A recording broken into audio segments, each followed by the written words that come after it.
want to be a female. That's not my business. I don't want to rule or conquer anyone.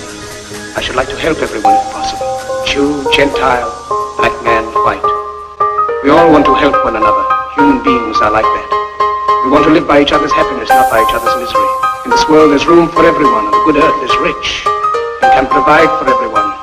The way of life can be free and beautiful, but we have lost the way. Greed has poisoned men's souls, has barricaded the world with hate, has goose-stepped us into misery and bloodshed. We have developed speed, but we have shut ourselves in. Machinery that gives abundance has left us in want. Our knowledge has made us cynical, our cleverness hard and unkind. We think too much and feel too little. More than machinery, we need humanity. More than cleverness, we need kindness and gentleness. Without these qualities, life will be violent. All will be lost. The aeroplane and the radio have brought us closer together. The very nature of these inventions cries out for the goodness of men. Cries out for universal brotherhood and the unity of us all. Even now, my voice is reaching millions throughout the world.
Soldiers, don't give yourselves to brutes.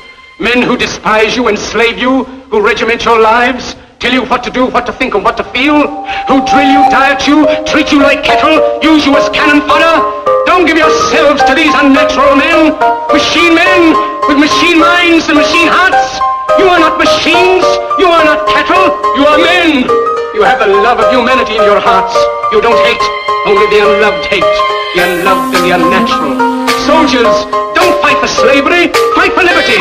In the 17th chapter of St. Luke it is written, the kingdom of God is within man, not one man nor a group of men, but in all men, in you, the people.